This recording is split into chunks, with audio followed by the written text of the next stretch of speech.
Lagos State isn't backing down on the single-use plastic ban.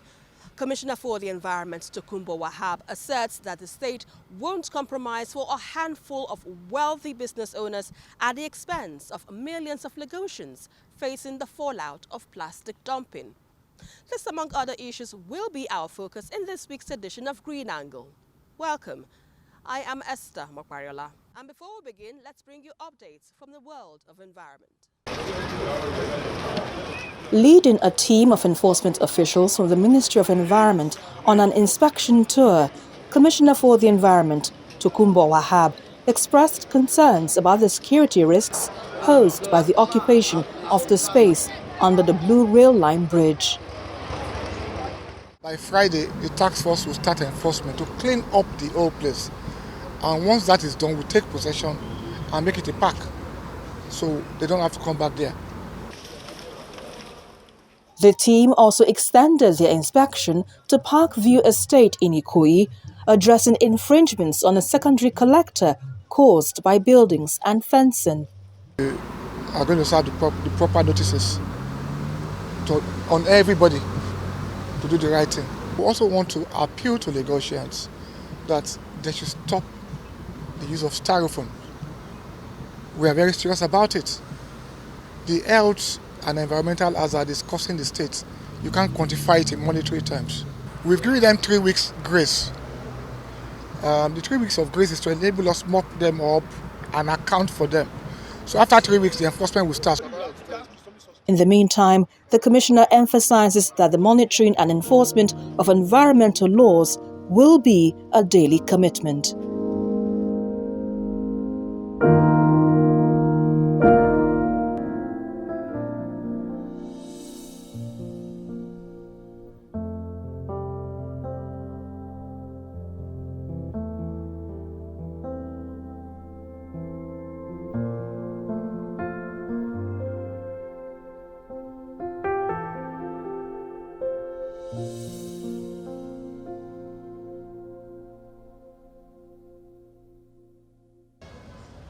Waste management poses a major challenge for megacities like Lagos. The ban imposed by the Lagos State government on styrofoam, commonly called takeaways, is to curb environmental pollution and promote a cleaner environment. However, there are varied perceptions about this development. If we don't try something, we won't even know if it will work or not. But now that we have tried it, let's see how it can work and help our environment. I think it would cause a little bit of hardship to those that are making money through it, because for me, it's a better way of packaging foods bought from public places. I don't support it because what is their provide? What have you provide? Single-use plastics like shopping bags and PET bottles cause major environmental issues. Many of them end up on the streets and subsequently block drainage paths. They take many years to break down, generating long-term waste problems. Worried by this development, the Lagos State government took action relying on several enabling laws, including the National Environmental Regulation of 2009, which prohibits single-use plastic in the country, but hadn't been enforced until now. All the states has done under the themes agenda, as you know, the H in themes is health and environment, is to take a very hard look at the existing legislation and decide, well, as a government, you're responsible to enforce the law. So it's not sudden. You can't say if somebody has stolen an object, an item, and you arrest them, that you need to give them advance notice that you're going to arrest them. You've broken the law, and even not being aware of that law is not enough of an excuse. In the process of pronouncing the ban and doing the enforcement, there's still room for advocacy and engagement with the stakeholders. And mind you, many of the stakeholders were involved in the development of the policies at the national level and at the state level. Because you have under the EPR program, the Extended Producer Responsibility Program, you have producer responsibility organizations which include the manufacturers. So they're aware of many of these things. They're already aware. It's not that they're not aware, but because of the the profit motive. Many companies and manufacturers have neglected to take responsibility for keeping their products out of the waste stream.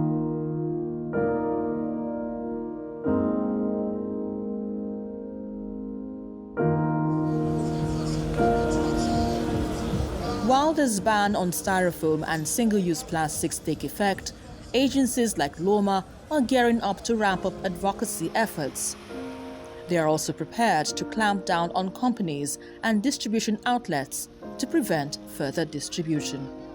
We are going to call the stakeholders that is the market women, to let them know about the bans, because most of this thing is being used in the market because it's very cheap, so they prefer to use it to sell food. After the advocacy, after the enlightenment, if you use it, it becomes illegal for you for using. We can arrest you and prosecute you. The advocacy is going to be, it's going to be a continuous one, because Lagos is a very large city. We have to go to the roots and corners of Lagos State to let them know. We have to go to rural, because we have rural areas in Lagos State. We are going to move around to let them know that is banned. In Africa, countries like Tanzania, Kenya, South Africa and Rwanda have strict policies on the use of single-use plastics. Kenya, for example, imposes fines of $40,000 on companies involved in importing, manufacturing, or selling single-use plastic bags. With the move to cut down single-use plastics, experts provide insights into the long-term benefits and potential challenges associated with this development. What does this mean for Lagos in the years to come? And how might it influence waste management policies globally? You and I eat fish. And all the fishes comes from where? From the ocean. The volume of microplastic that has been found infiltrating into fish is huge. We are saying that research has shown that every human of us have dangerous plastic chemicals in our system, and they are entering the food chain. So when you look at the public health impact of plastics, then you will not even want to use plastics.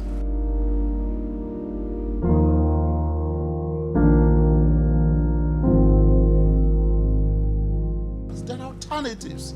Jute box bags are alternatives to what's it called? To carriage bags, the black nylon bags, and they are all biodegradable. Who says that production of those kind of jute box bags and all that cannot now be the next thing for those group of people to move into? So they are not getting out of business. They are not moving away. They are not going out of business entirely. They are not putting anybody out of business. They are only changing from one business to another. That's all that needs to be done. Let nobody deceive anyone that there are no alternatives. We are ready with alternatives that are even cheaper and they are more environmentally friendly. As the ban on single-use plastics take effect, Lagos anticipates a shift towards eco-friendly practices, even as there are expectations for innovative solutions, increased public awareness, and a ripple effect that could inspire positive change.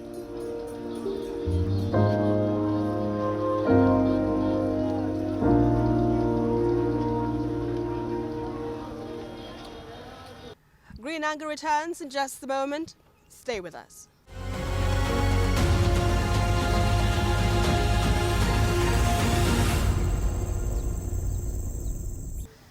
The federal government just crushed around 2.5 tons of seized elephant tusks and ivory in a groundbreaking move to curb illegal ivory trade and safeguard Nigeria's dwindling elephant population. Peter Knight, founder of Wild Africa Fund, shares insights on this crucial step.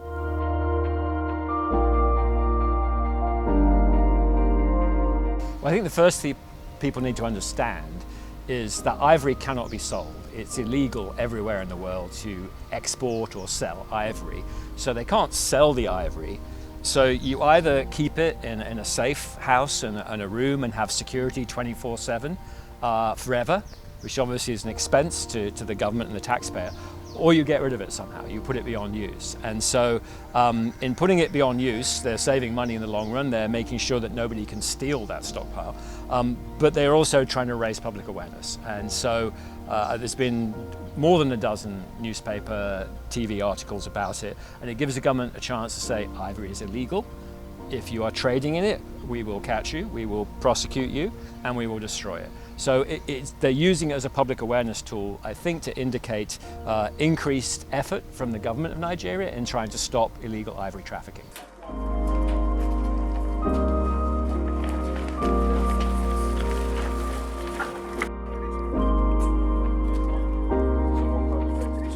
The obviously biggest deterrent is people that do it get caught, so that means good detection. And you know, customs, I think, in Nigeria have been doing a pretty good job the last few years. There's been a lot of big seizures, so the risk of getting caught now in Nigeria is much higher. The second thing is prosecution. So you need to, when people are prosecuted, a few years ago, people were just, the ivory was being seized, but nothing was being done. Now, the customs are pursuing criminals, you know, and they are taking them, they're prosecuting them, and the courts are doing much better sentences. So, you know, if there's a risk of going to jail for 10, 15 years, that's obviously much more of a deterrent. We have one piece of the jigsaw I think is still missing here in Nigeria. The laws are very old, as you know, very old-fashioned, and there was, in the last administration, there was a bill introduced to modernize those laws. And we're very hopeful this will be reintroduced now with the new government and passed through this year. That law, as it was then, enables the government to pursue people across borders. You know, they can extradite people. And obviously, a lot of the criminals involved are not Nigerian. They're people coming using Nigeria as a transit point. So this new law, it gives more powers to seize equipment used in the smuggling. So you can take your car, you know, your property, if you've been using it for smuggling. So this new law would be a big, big deterrent. And really, if it can be passed, it would take Nigeria, you know, from being one of the biggest problem countries to actually heading up the efforts in West Africa to stop wildlife crime.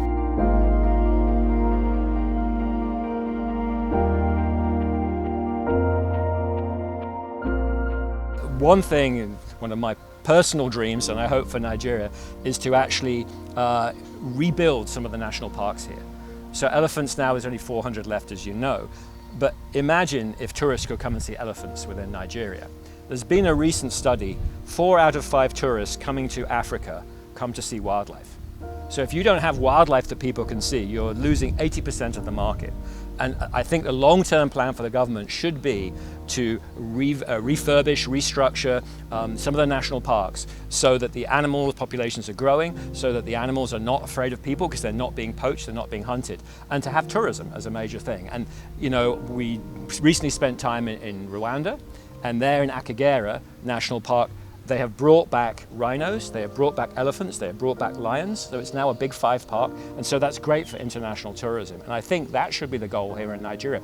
Not only would you bring in international tourists, but I think there are many Nigerians who would love to go and see elephants and lions and these animals if there were the opportunity.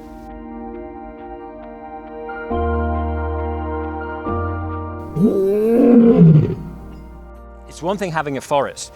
If the wildlife is gone, the absorption is less. So elephants, for example, forest elephants, they eat small plants, they open up the areas to more light in to grow the bigger plants, which are the ones that absorb the carbon.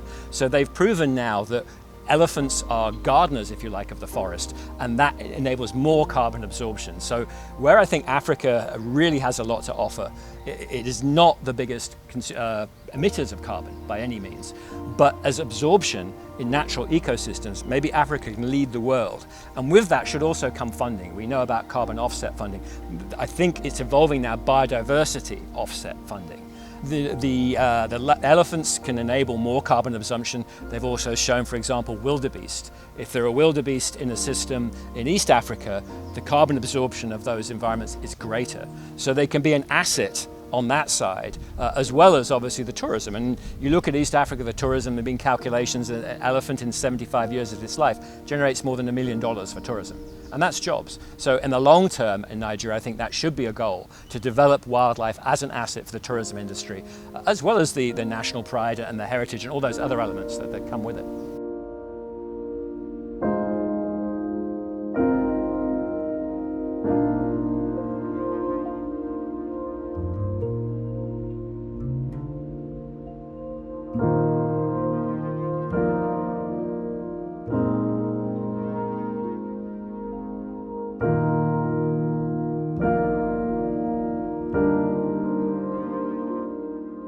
pangolins consume ants. Ants consume and very often damage people's crops. So there's an element, an ecosystem service, if you like, from pangolins.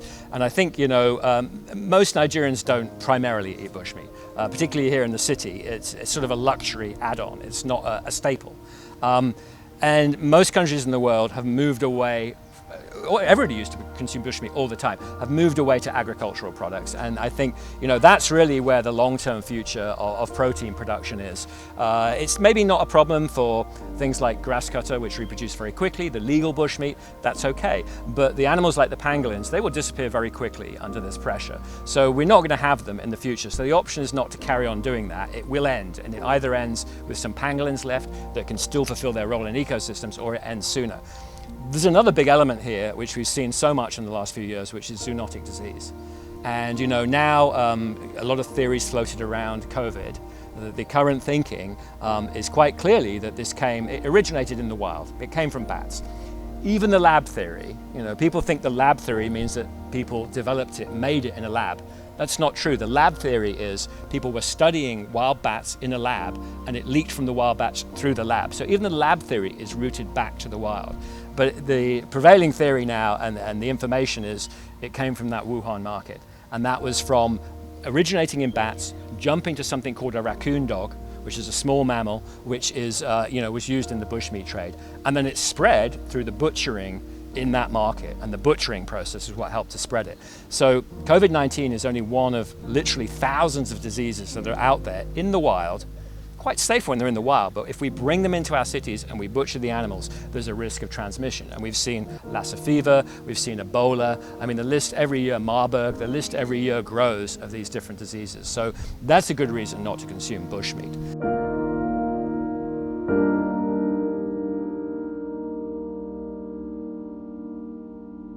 Our role, if you like, to us is exposing the challenges and promoting the solutions. So making people aware of the problems and what they are, and then looking around the African continent and finding programs that are working and giving them publicity too. So when we have seen some of these chicken projects, for example, with villages that work very well. So we need to promote those to make government and people aware that there are alternatives, there are better ways to do this, which are more sustainable, they're better from a health point of view, and that's really, and they're better from the income point of view, the scalability of it. So, these things are out there, we need to publicize them, and we need to encourage the governments and private sector to get behind some of these solutions.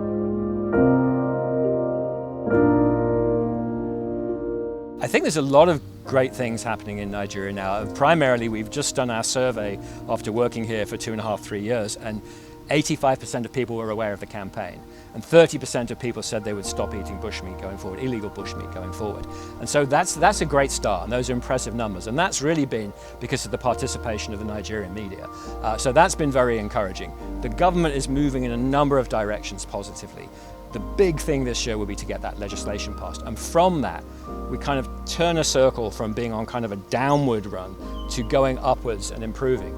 The African elephant populations have stabilized now with the ivory ban, and with that, the dream for me is having one park in Nigeria where you have lions, where you have elephants, we have giraffe, and it's a lure for tourists and also a wonderful thing for Nigerians to be able to go and see their wildlife heritage.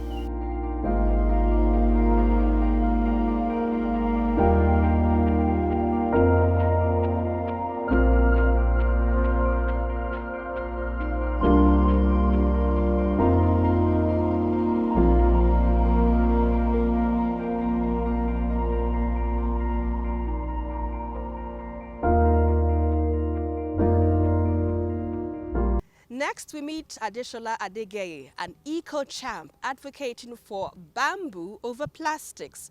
And through her foundation, Green with Green and EcoBiz, she's tackling climate change and promoting environmental sustainability.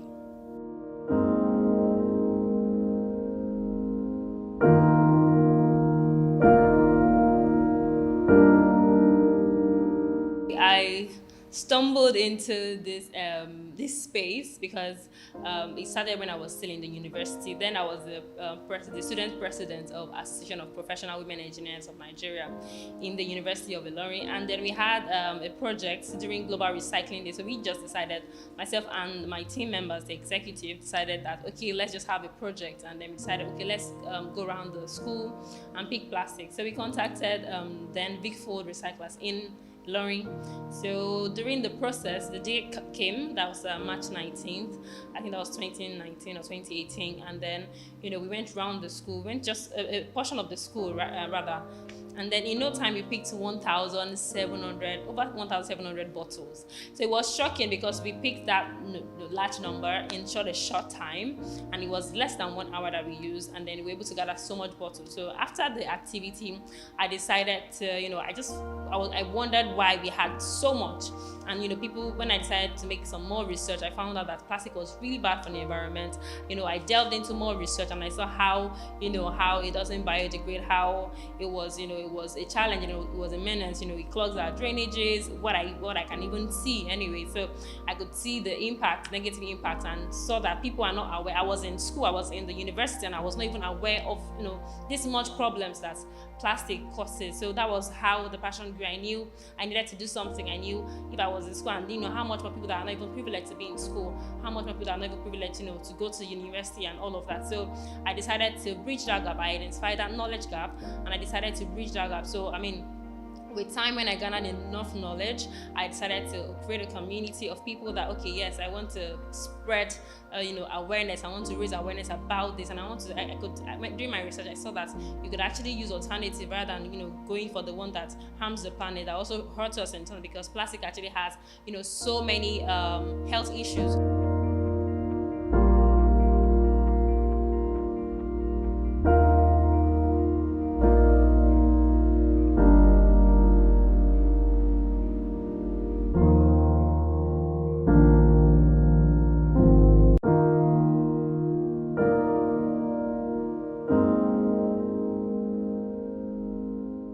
Wood is considered to be a biodegradable material. That is, it biodegrades. When you leave wood for a couple of months after you're done using it, you'd find out that it disappears into the earth. Unlike plastic, plastic could break into like fragments and pieces and microplastics, but it is still plastic. It remains plastic for years, for over 500 years.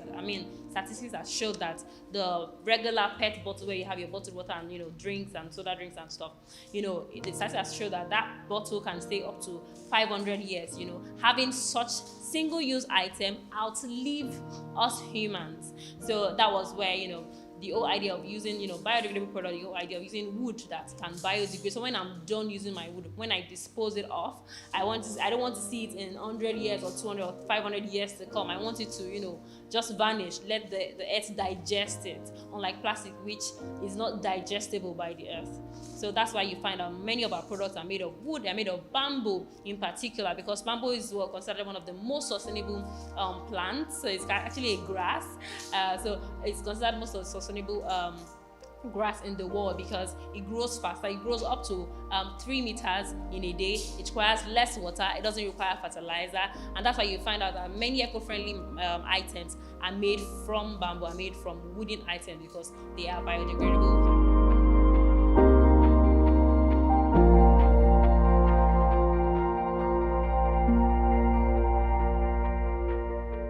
For EcoBase, for us, we started, just like I said, how my own journey started. So I started bringing the materials from my friends, and then oftentimes when I wanted to scale up a little bit more, I decided to look for some manufacturer that can make some things to my specification. Having an engineering background really has guided me into, okay, you make this dimension, or help me to make this and this. So it kind of also helped me. And then in terms of the process, so some of them are done in country here using local artisans, while some of them are also imported.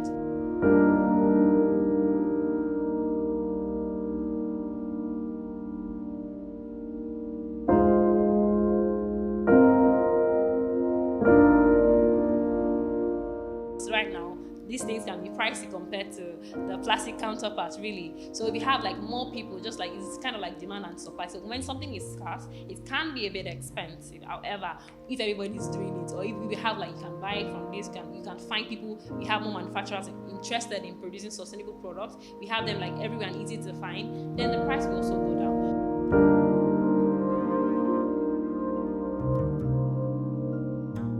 The government has a role to play, a whole lot to do in this space, because when it comes to the government policy, especially for items like single-use plastic, imagine if single-use plastic is banned and people now, that when you're on the go, you won't find anybody maybe walking around you to get maybe plastic bottled water and stuff. You know that you have to carry your plastic bottle, or you have to carry your reusable bottle, rather. So when you know that you have to do that, then you have to get one for yourself.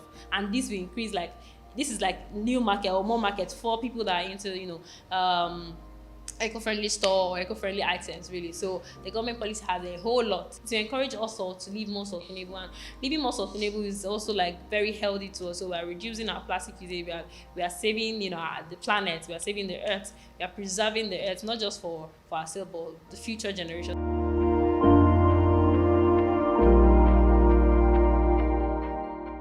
And that's about it on this week's edition of Green Angle. Until I come your way next time, remember, together we can build a sustainable world. I am Esther Mbakwariola. Bye for now.